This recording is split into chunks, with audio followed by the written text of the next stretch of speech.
Vinicius va prendre sa retraite avec plus de Ligue des Champions et autant ou plus de ballons d'or que Ronaldinho et Neymar combinés. Bon, cette année, il ne l'a pas eu, mais bon, c'est fou, non? Et si je vous disais que Vinicius ne pouvait même pas faire des jongles? Oui, lors de sa présentation officielle au Real Madrid, Vinicius pouvait à peine faire 5 jongles. Il semblait ivre. Ces jongles ont été utilisés comme même par les fans de Barcelone pour se moquer de Vinicius. Tout le Brésil était choqué que le Real de Madrid paye une grosse somme pour le jeune de 16 ans.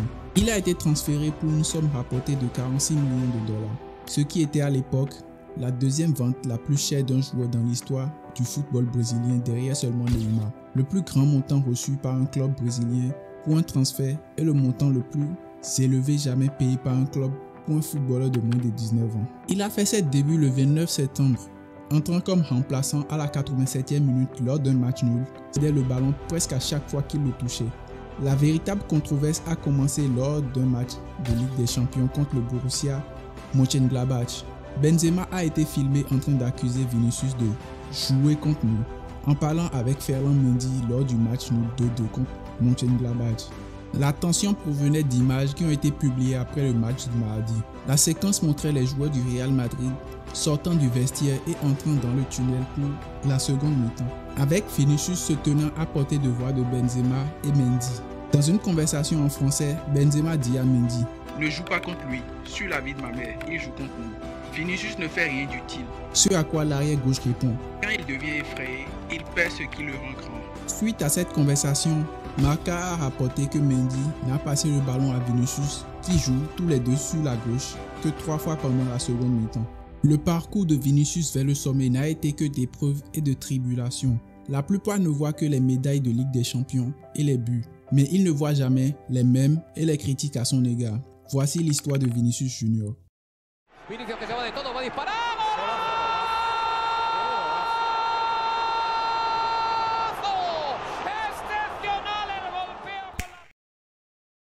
Vinicius Junior a grandi à São Gonçalo, un quartier séparé des parties les plus pittoresques de Rio de Janeiro par les eaux de la baie de Guanabara et un pont qui est invariablement encombré de trafic. Ce n'est pas une zone prospère, mais Vinicius a eu une enfance stable et heureuse. Il a commencé à l'école de foot locale, l'une des environ 120 au Brésil affiliées à Flamengo, l'un des principaux clubs de Rio.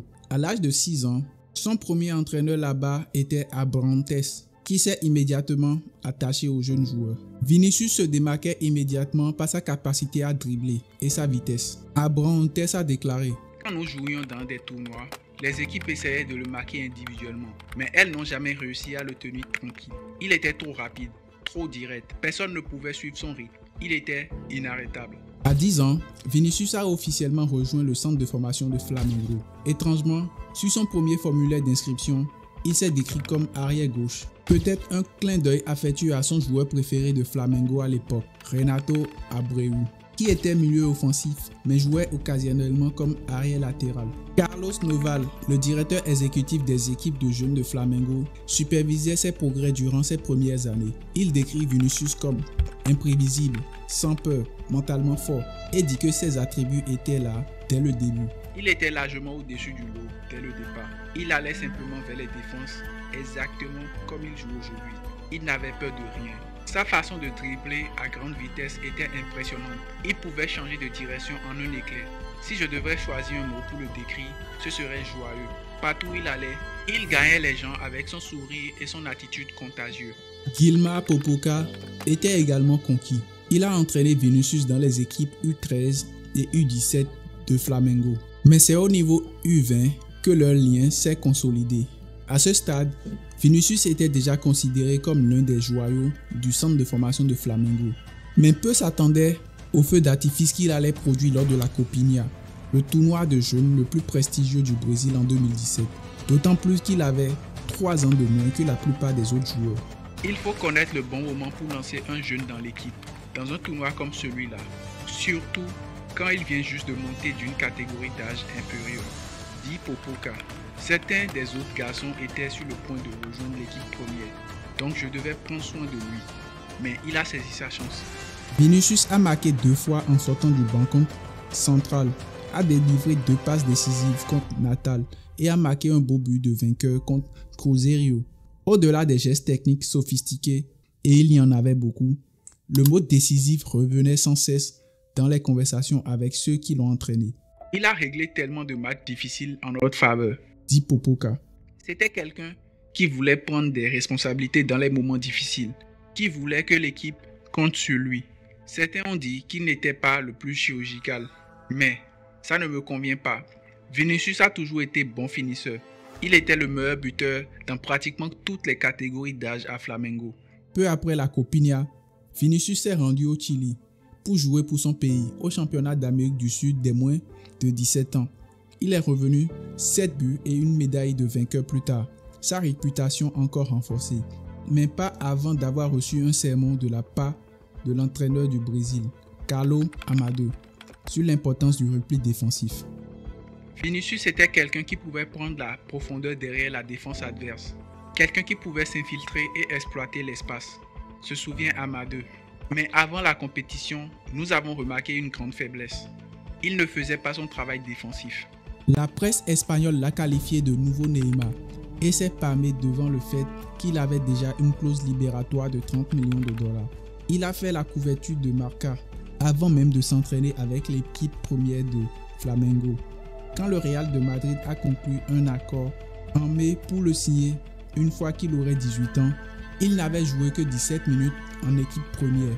Tout cela soulevait une question importante. Ce jeune non testé pourrait-il gérer tout cela? Flamengo est un club sous pression permanente, même dans les meilleurs moments. Ajoutez à cela les examens minutieux qui accompagnent un transfert de 45 millions de dollars pour quelqu'un de cet âge et on lui aurait pardonné de fléchir sous les projecteurs. Ces inquiétudes ont été rapidement dispersées. Les premiers mois de Vinicius dans l'équipe première de Flamengo avaient une texture de sucre léger. Il a marqué 4 buts en 32 apparitions, dont seulement 4 comme titulaire lors de cette début de saison 2017, et semblait généralement savourer sa nouvelle célébrité. Il a montré qu'il pouvait vivre avec les exigences et les attentes placées sur lui, dit Amado. Il a toujours eu cette forte personnalité. Il fait face aux défis de front. Le style flashy de Vinicius n'était pas du goût de tout le monde. Le petit garçon qui disait autrefois aux adversaires exactement comment il allait les dribbler a divisé les opinions pendant ces 6 derniers mois au Brésil. Une célébration provocante de pleurs face à Botafogo a provoqué une longue période de jeu de boue dans la presse locale, tandis que d'autres se plaignaient qu'il faisait trop de gestes techniques, trop d'individualisme et pas assez de jeux collectifs selon l'évaluation de l'idole de Flamengo, Dejan Petkovic. Sagement, Vinicius a laissé parler son football pour lui. Un doublé mortel en sortant du banc contre Emelec d'Équateur en Copa Libertadores a suscité des comparaisons avec son compatriote Ronaldo. Et au moment où le compte à rebours de son transfert à Madrid est arrivé à 0, il était largement considéré comme le joueur le plus important de Flamengo. De nombreux clubs européens avaient envisagé de recruter Vinicius, y compris Barcelone, mais le Real de Madrid était déterminé à l'obtenir, ayant perdu face à leurs rivaux / ennemis un autre jeune talent brésilien, Neymar da Silva Santos, en 2013, bien que les aspects financiers étaient évidemment attrayants pour l'adolescent et sa famille. Des sources affirment que c'est le plan détaillé de Madrid pour son avenir qui les a convaincus. Le dépisteur de talent du club, Rony Calafa, joue un rôle clé. Calafa a passé beaucoup de temps au Brésil à convaincre l'adolescent et son entourage d'un plan à long terme pour son développement en tant que joueur titulaire au Bernabéu.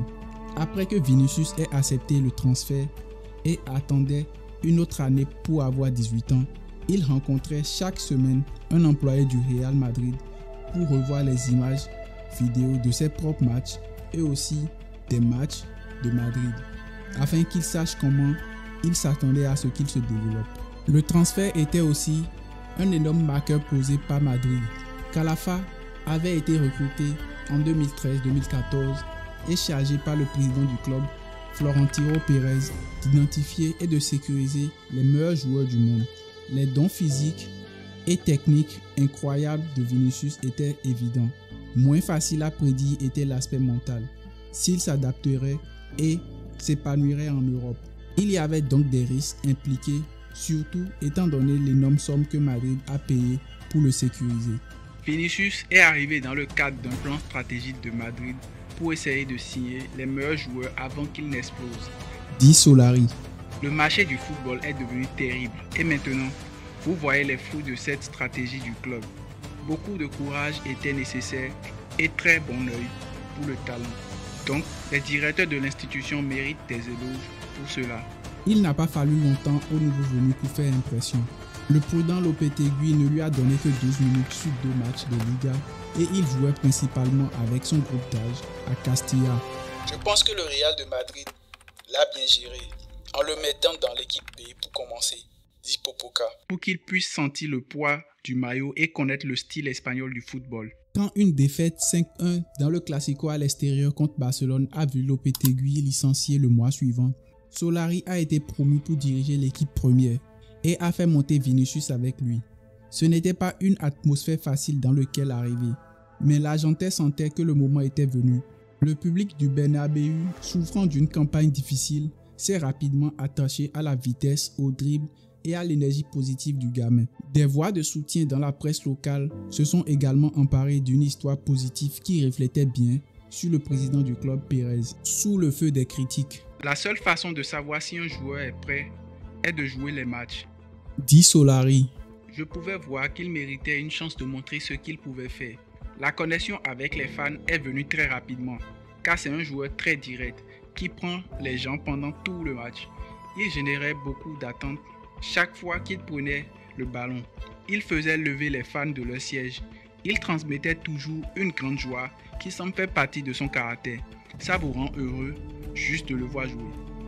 En janvier 2019, Vinicius était un titulaire régulier dans l'équipe de l'entraîneur intermédiaire Solari. Un premier but en Liga est venu contre Alavés le mois suivant, mais c'est en Copa del Rey qu'il a vraiment brillé. Il a accumulé 6 passes décisives et 2 buts lors des 5 premiers tours, puis a fait courir Gérard Piqué dans tous les sens lors d'une demi-finale retour de Classico, même si Madrid a perdu le match 3-0 à domicile. Ce bon début en Espagne s'est arrêté de manière très frustrante juste une semaine plus tard cependant.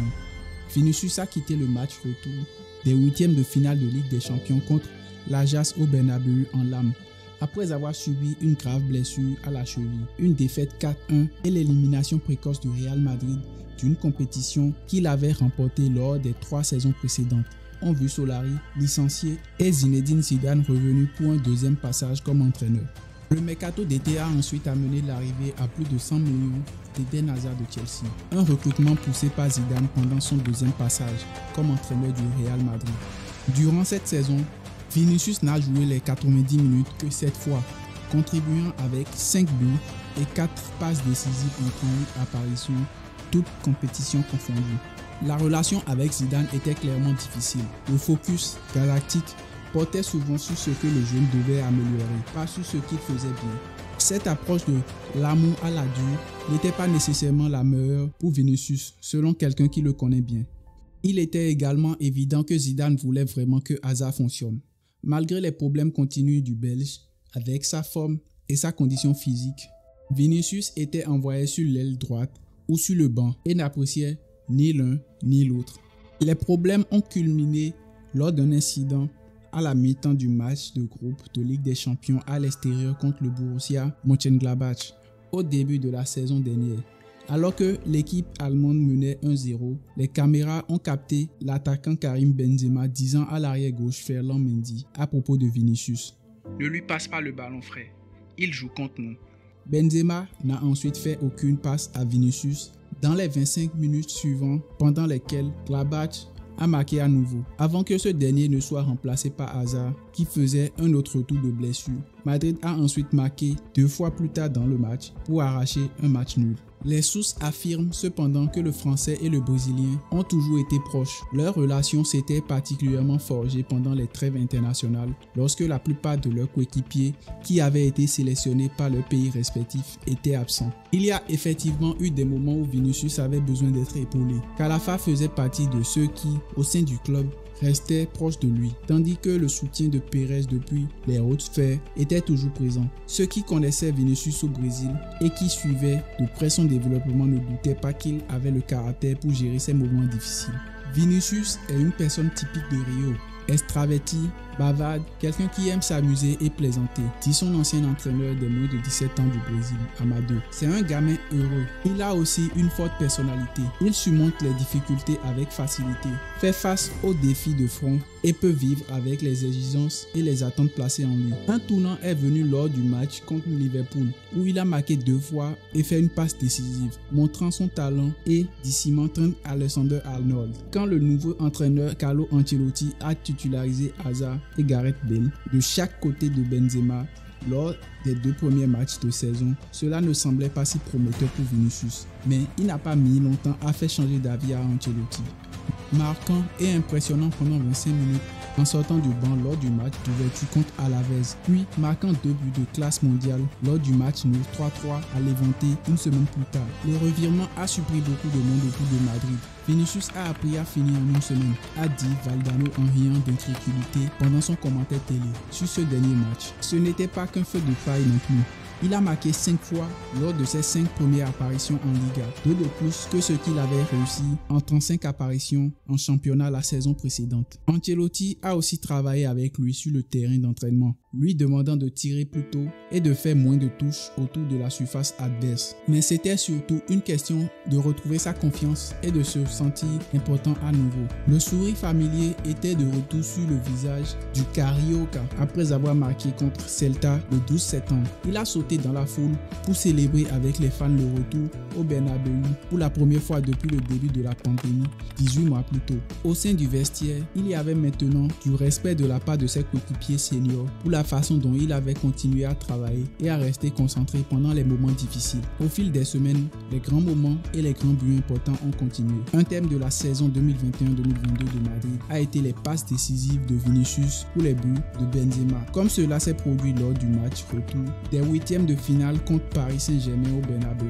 Lors des 2 matchs de quart de finale contre Chelsea, le Brésilien a également montré qu'il pouvait aller jusqu'au bout tout seul lorsqu'il a brûlé son vétéran compatriote Fernandinho pour une superbe but en solo à l'extérieur contre Manchester City lors du match aller des demi-finales. Vinicius a terminé la saison de Liga avec 17 buts et 10 passes décisives et a marqué le but vainqueur en finale de Ligue des Champions. Les performances de Vinicius lors de la saison 2023-2024 aux côtés de Jude Bellingham et de Rodrigo ont été cruciales pour le Real Madrid, culminant avec un titre de Ligue des Champions et consolidant son statut d'idole avec un autre but en finale. Carlo Ancelotti l'a salué comme l'un des meilleurs joueurs du monde, une reconnaissance qui n'a pas été confirmée avec le Ballon d'Or 2024. Vinicius a fait face à des abus racistes à plusieurs reprises, soulignant un problème persistant de racisme dans le football. Après un incident le 21 mai 2023, lors d'un match contre Valence, Vinicius s'est élevé contre la réponse inadéquate de la Liga. Son courage à identifier les auteurs et à arrêter le match a déclenché un débat important contre le racisme. Malgré les défis,